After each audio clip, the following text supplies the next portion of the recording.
Hello অ্যাসপিরিয়েন্টস, welcome to the channel find out মোর। তো কথা মতো আমি আবার চলে এসেছি তোমাদের জন্য জিকে সিরিজ নিয়ে।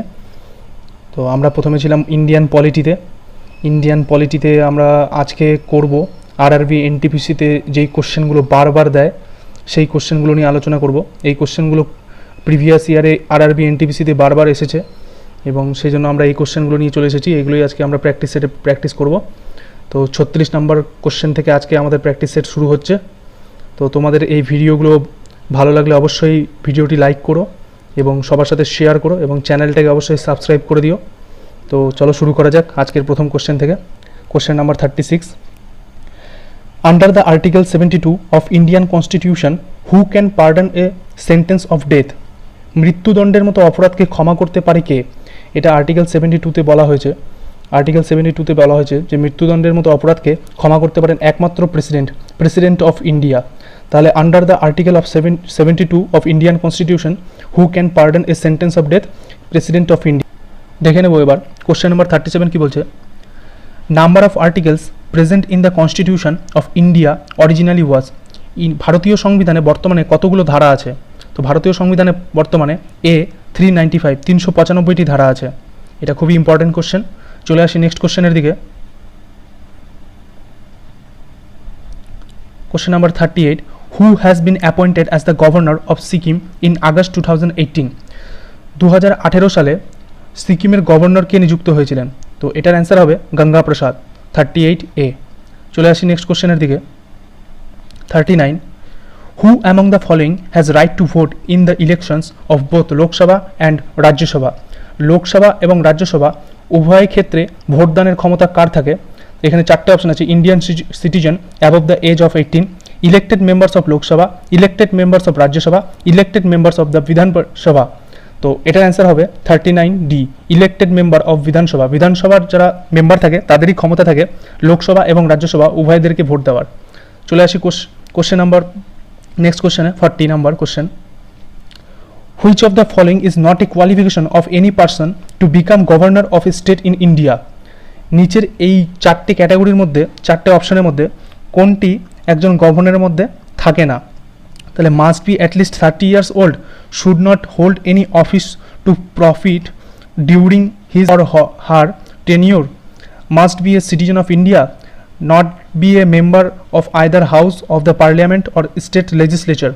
তো এক্ষেত্রে আমরা জানি এটার অ্যান্সার হবে A, must be at least 30 years old। আমরা জানি গভর্নর হতে গেলে অ্যাটলিস্ট 35 year old হতে হবে। তো এটার অ্যান্সার হবে এ। চলে আসি নেক্সট কোশ্চেনের দিকে। 41, the annual financial statement prepared under article 112 of the Indian constitution is called?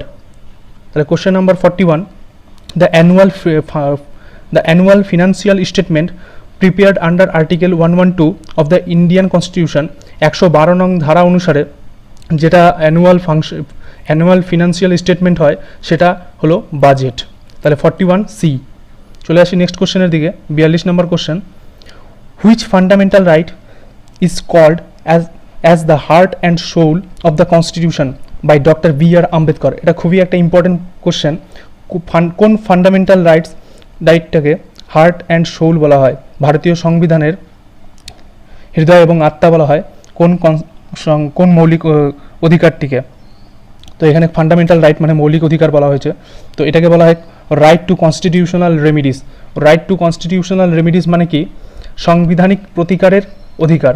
মানে কোনো মানুষের মৌলিক অধিকার যদি হস্তক্ষেপ হয় সে সরাসরি সুপ্রিম কোর্টের দ্বারস্থ হতে পারবে। আর্টিকেল 32 এটাকে বলা হয়। এটা হচ্ছে আর্টিকেল 32। আর্টিকেল 32 এর আন্ডারে এটা পড়ে, রাইট টু কনস্টিটিউশনাল রেমিডিস। এই আর্টিকেল 32টাকেই heart and soul of the constitution বলা হয়। তো এটা খুবই ইম্পর্টেন্ট। এবার এখানে আরেকটা ব্যাপার হচ্ছে, এখন বর্তমানে এখানে ফান্ডামেন্টাল রাইটের কথা যখন আসছে, তো আমাদের এখন ফান্ডামেন্টাল রাইট হচ্ছে 6টি। মানে আমাদের মৌলিক অধিকার এখন 6টি, আগে 7টি ছিল। তো সম্পত্তির অধিকারকে এখন ফান্ডামেন্টাল রাইট থেকে বাদ দেওয়া হয়েছে। রাইট টু প্রপার্টি এখন লিগাল রাইট হয়ে গেছে, যেটাতে প্রপার্টিকে 300A, আর্টিকেল 300A-তে প্রপার্টিকে লিগাল প্রপার্টি বলা হয়েছে। রাইট টু প্রপার্টিটা লিগাল রাইট হয়ে গেছে এখন, সেটা আর মৌলিক অধিকারের মধ্যে নেই। চলে আসি এবার নেক্সট কোশ্চেনের দিকে। Question number 43, who presented the first union budget in 1947? 1947 কে প্রথম ইউনিয়ন বাজেট পেশ করেছিল? তো এটার অ্যান্সার হবে RKS চেট্টি। চলে আসি নেক্সট কোশ্চেনের দিকে। Article 29 of the constitution of India grants which of the following rights? Article 29 the constitution of India grants which of the following rights? তো আর্টিকেল 29 এর মাধ্যমে কাদের কথা বলা হয়? প্রোটেকশন অফ ইন্টারেস্টস অফ মাইনরিটিস, সংখ্যালঘুদের কথা বলা হয়, যেমন হিন্দু, মুসলিম, শিখ, তো এদের কথা বলা হয় আর্টিকেল 29-এ। আর্টিকেল 29-এ এদের কথা বলা হয়। তো চলে আসি এবার নেক্সট কোশ্চেনের দিকে। Who can be the executive officio chairman of the planning commission of India?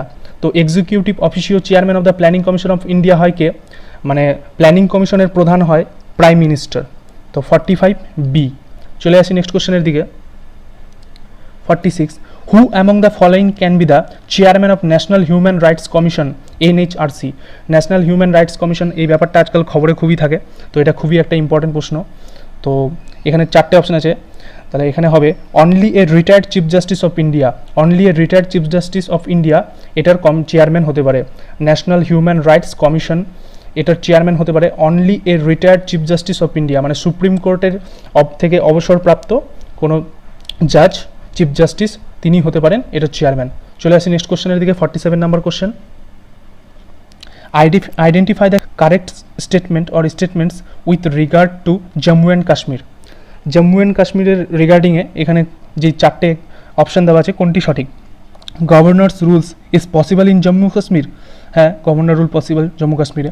Presidents rule can be imposed in Jammu and Kashmir under the article 356 of the Indian constitution, হ্যাঁ এটাও ঠিক।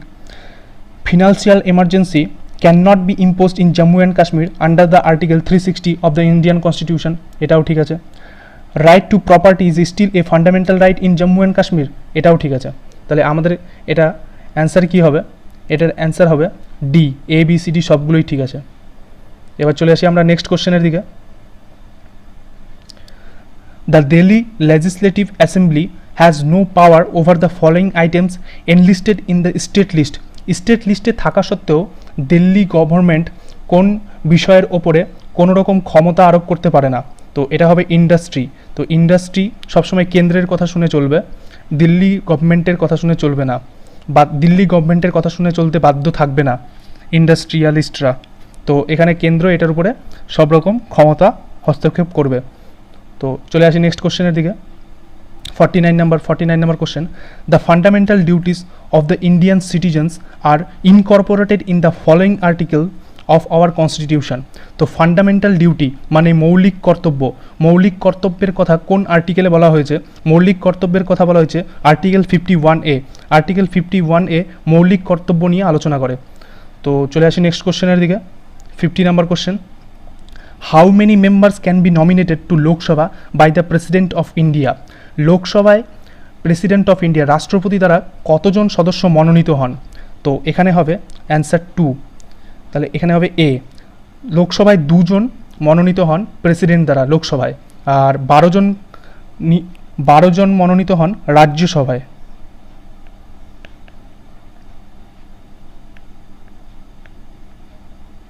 রাজ্যসভায় 12 জন মনোনীত হন প্রেসিডেন্টের দ্বারা, রাজ্যসভায় সেটা, রাজ্যসভায় হয় 12 জন আর লোকসভায় হয় 2 জন। এটা মনে রাখতে হবে, খুবই ইম্পর্টেন্ট কোশ্চেন, এটা বারবার আসে পরীক্ষায়। চলে আসি নেক্সট কোশ্চেনের দিকে। Question number 51। Which state of India has the largest number of seats in legislative assembly? Legislative অ্যাসেম্বলিতে লার্জেস্ট সিট কার আছে, মানে লোকসভায় সবচেয়ে বেশি সিট কার আছে? তো এটা অবশ্যই উত্তরপ্রদেশ হবে, উত্তরপ্রদেশের সবসময় সবচেয়ে বেশি seat. Question number 51A, Uttar Pradesh. চলে আসি নেক্সট কোশ্চেনের দিকে। 52. The right to profess, practice and propagate a religion comes under which article of the Indian constitution? The right to profess মানে কোনো ধর্মকে বিশ্বাস, অনুশীলন ও প্রচারের ক্ষমতা যে থাকে, সেই যে অধিকারটা, কোনো ধর্মকে বিশ্বাস, অনুশীলন এবং প্রচারের যে অধিকার, সেটা কোন আর্টিকেলে বলা হয়েছে ইন্ডিয়ান কনস্টিটিউশনের? তো এটা ইন্ডিয়ান কনস্টিটিউশনের কোন আর্টিকেলে বলা হয়েছে?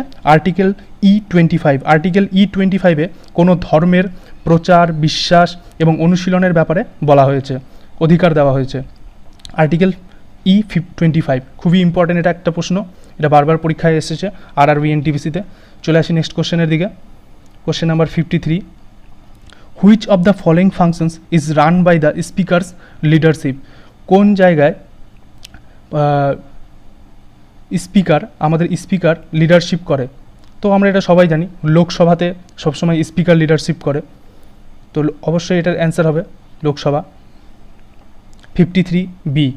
চলে আসি নেক্সট কোশ্চেনের দিকে। 54, how many Lok Sabha parliamentary constituency seats are there in the union territory of Puducherry? পন্ডুচেরির ক্ষেত্রে লোকসভায় কতগুলো সিট আছে? How many Lok Sabha parliamentary constituency seats are there in the union territory? Union territory মানে কেন্দ্রশাসিত অঞ্চল, আমরা ভালো করে জানি। Union territory of Puducherry, Puducherry একটা কেন্দ্রশাসিত অঞ্চল। কেন্দ্রশাসিত অঞ্চল পান্ডুচেরি থেকে লোকসভায় কটা সিট আছে? মাত্র একটি। এটা খুবই ইম্পর্টেন্ট প্রশ্ন, মাত্র একটি সিট আছে। তো চলে আসি নেক্সট কোশ্চেনের দিকে। কোশ্চেন নাম্বার 55, আজকের শেষ question. The members of the union public service commission UPSC, যারা সবচেয়ে বড় এক্সাম কন্ডাক্ট করায় ইন্ডিয়াতে, IPS, IAS, the member of the Union Public Service Commission are appointed by the President, appointed by the Home Minister, elected by the people, elected by the Parliament. তো এটার answer হবে appointed by the President. The member of UPSC, UPSCর মেম্বাররা যারা কমিশনের UPSCতে থাকেন তারা মেম্বাররা appointed হন প্রেসিডেন্ট দ্বারা। তো আজকে এই কটা প্রশ্ন নিয়ে আমি এসেছিলাম, এগুলো আরআরবি এনটিপিসিতে বারবার এসেছে। তোমরা এই প্রশ্নগুলোকে অবশ্যই বারবার প্র্যাকটিস করো। আর তোমরা যদি চাও এই আমি যা পড়ালাম তার পিডিএফটা আমি টেলিগ্রাম চ্যানেলে আমি দিয়ে দেবো, আর টেলিগ্রাম চ্যানেলের লিঙ্ক আমাদের ডেসক্রিপশন বক্সে দেওয়া আছে, তোমরা সেখান থেকে এই পিডিএফটা পেয়ে যেতে পারো এবং প্র্যাকটিস করতে পারো ভালো করে।